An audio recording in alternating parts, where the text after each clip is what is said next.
Hey everyone, it's Friday. Getting down on Friday. Everybody's looking forward to the weekend. A lot of people have asked me in the comments section about music. They've been like, Frank, is there some connection between INFJs or intuitives or personality type and music? Do we feel the music so much deeper? Do we have a special need for music that other people, the less special people in the world, don't have? This video, I want to address that. I want to talk about music and maybe how it relates to personality, and talk about my peculiarities when it comes to music, because I feel like maybe in being specific about myself, that will be more relatable than me trying to figure out generally what a certain personality type is going to like when it comes to music. But first, in regards to music, a lot of you have also asked me, what's the outro song? What's the song that you play at the end of your videos? And that is a song that I created, and finally you can listen to the whole thing. I've got it up all over the internet. You can stream it basically anywhere you want to stream it. It's on YouTube, Spotify, Deezer, because I know all of you are on the Deezer. You can even buy the MP3 if you want to, spend a little coin, spend your 99 cents at iTunes, Amazon, Google Play, all those places. The links are all in the description. Take a listen. Tell me what you think. I'd be honored for you to take a listen to the whole track. So the track is called Neptune, because you guys know that I'm obsessed with Neptune. And my artist name is Riften. Why? Well, if you play Skyrim, you know that that's a reference to that, and I'm a nerd, and also Frank James was taken already. I picked that name because no one was using it, and I don't know, it just felt like it sounded cool. So 16 Personalities actually has an article about personality types and music preference, but I think that it kind of misses the mark in some ways. It kind of takes it in this very literal fact-oriented way, where it's like INFJs like alternative rock because these alternative bands are symbols for cultural upheavals. There may be some truth to it, I don't know. They put percentages next to it, which maybe means it's true. You can check it out. I'll put the link in the description as well, so you can read that in your own time. For me, music is very personal. It's something I don't actually like to share with people, but it is a way of making me feel connected with humanity. I'm very private about music. I don't really like listening to music with other people. I don't even like being in the car with people and listening to music. I don't like singing in front of other people. If I'm driving the car and I put on the radio, or I put on my music, I start to like sweat. I start to get really nervous and feeling like these people are gonna judge my music taste. Even though I listen to, stuff that anyone would like. I listen to the Beatles, man. That can't get more mainstream than that. It's difficult for me to share music I like with other people, I guess because I feel like I identify very strongly with the music I like. It's not just like, oh yeah, this is cool, whatever. It's like, when I find music I like, in some way, it's not necessarily a conscious thing, but I feel like it expresses part of myself in a truthful way. And so that's why I feel weird about sharing music I like with other people if they don't like the music. If they're not interested in it, if it doesn't resonate with them, then it sort of is a rejection of me in a weird, indirect way. Even though I haven't created this music in any way, even though it's like totally mainstream, if someone doesn't like Hey Jude, that doesn't really say anything about me, but in my mind it does, And so I don't really share music with people. Maybe from afar I'll say, hey, check out this, but something over the years that I do less and less. When I was younger, when I was a teenager especially, I would share music all the time with people. I just wanted to evangelize, I wanted to proselytize, I wanted to convert people to my musical taste.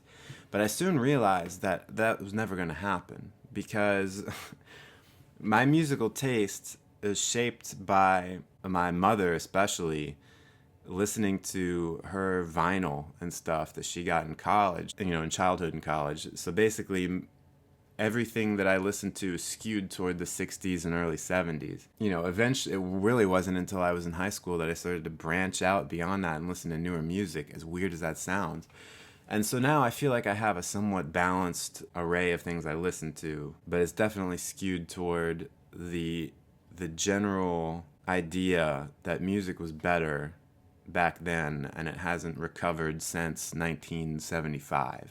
Anyway, what was I even talking about?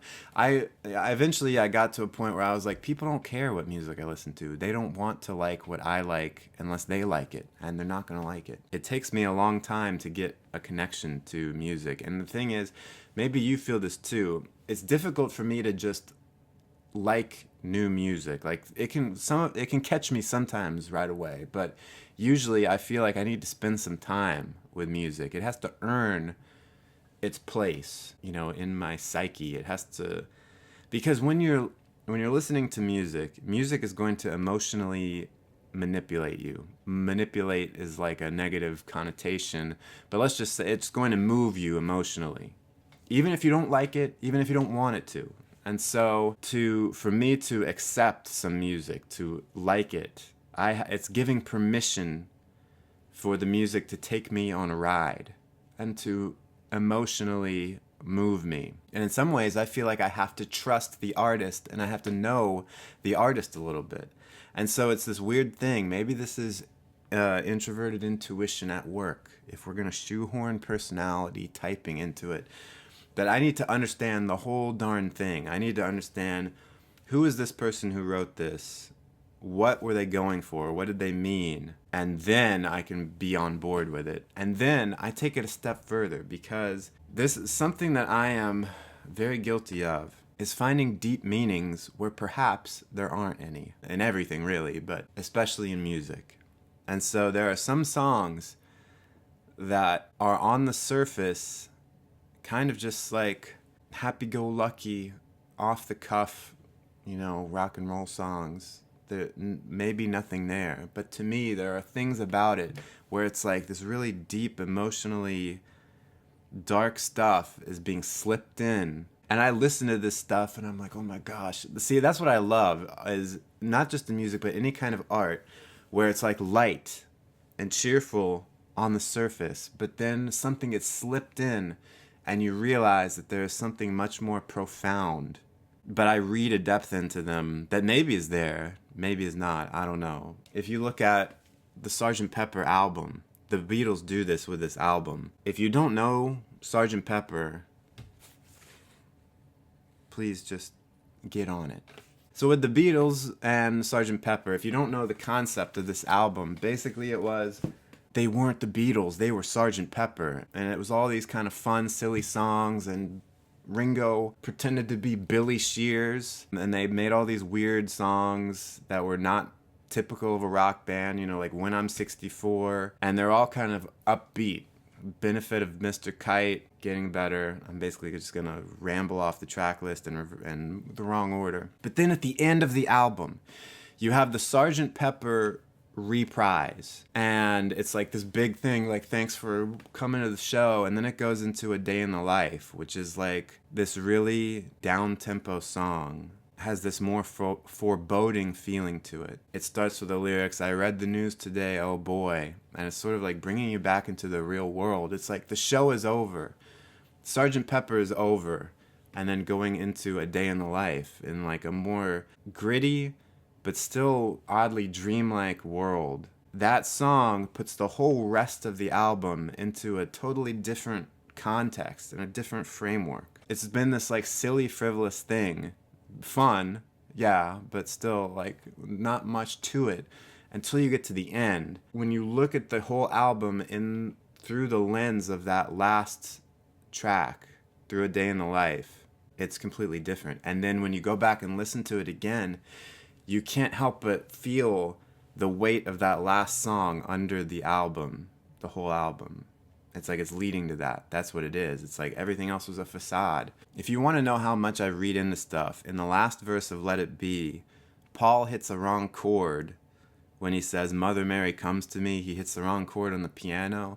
And to me, that's like a very emotional moment. Like he hit the wrong chord because he was thinking about his mother. And the chord works in a weird way. I don't know what chord it is, but it makes it sound, it adds a different quality to the song. And of course it was just a mistake because they were recording it live, but to me it's like I read way into it, you know?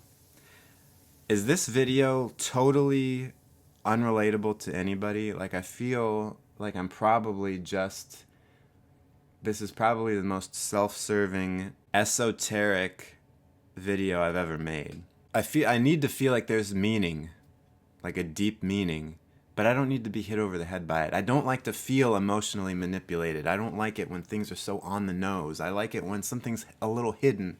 You have to read into it. Like, I guess I always get attracted to stuff that's about, you know, the pain of existence and stuff, but I prefer it when it's like being fought, being struggled with, and trying to put on a happy face, but that's underlying it. The sadness is there at the same time. Like, here's another example of reading too much into something. You know the old song "Love Is Like a Heat Wave"? Martha and the Vandellas, I believe. At the end, when she just starts screaming, "Yeah, yeah, yeah, yeah," she does it better than that. That part is like really emotional, like it's gut-wrenching, and her vocals, they're incredible. And it's just this like kind of silly song. But actually, if you listen to the lyrics, though, sometimes I stare in space, tears all over my face. That's just such a powerful song that, like, really, what am I trying to say? It's just a very powerful song, very powerfully and authentically performed, even though it's kind of in a genre that's a little bit hokey nowadays, you know? Another thing that reminds me of is songs like that become so much a part of the popular, I don't know, what would you call it? The popular musical lexicon. People know all these songs, they get overexposed to it. And so you grow up with all of these songs that when they first came out might have been like mind-blowing, but you don't care because they're on, you know, a commercial for TV dinners or something. And you get desensitized to it and you can't realize why the song is good. And that happens a lot with a lot of stuff from the 60s and 70s and beyond, before. Songs that you can't take seriously anymore, like, you know, James Brown, "I Feel Good." You can't take that song seriously anymore because it was used in every movie trailer for every comedy in the 1990s. You just can't you listen to that song without thinking of them trying to sell you some Olsen Twins movie. That's a whole different conversation, but what is selling out? There is artistic integrity, right? Where you don't just sell out your artistic vision to make a buck. Then there is being smart and taking the opportunities given to you. And then there's also just like, hey, your music is now part of the culture and we want to use this in this other thing. But there is something insidious about music being used, especially in movies and TV and commercials, that basically ruins them. It ruins the music. There are just so many songs, like "What a Wonderful World." That song has zero emotional impact on me. And in fact, I feel like it's a hokey, chintzy song because it's been so overplayed that I've heard it probably without exaggeration, 1,000,000,000,000 times. It's a shame because I feel like that song is probably good. When people probably first heard it, they were like, "Oh, this is great. This is a very meaningful song." But to me, it means nothing because of how often I've heard it. Maybe if I did some research, if I looked into the writing of the song, the creation of the song, and brought some new meaning to it, I could enjoy it.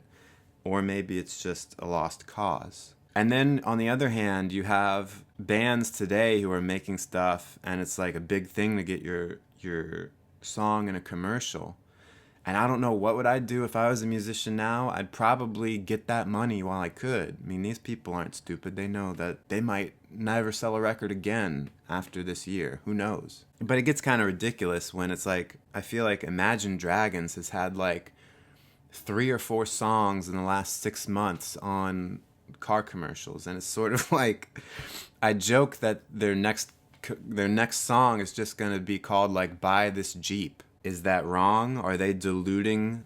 This video has taken a drastic turn from the meaning of music to artistic integrity, but that's where my mind went. Are they watering down their product by doing that, or are they just being smart business people? Or are they reaching a broader audience that will then appreciate their music for what it's supposed to be?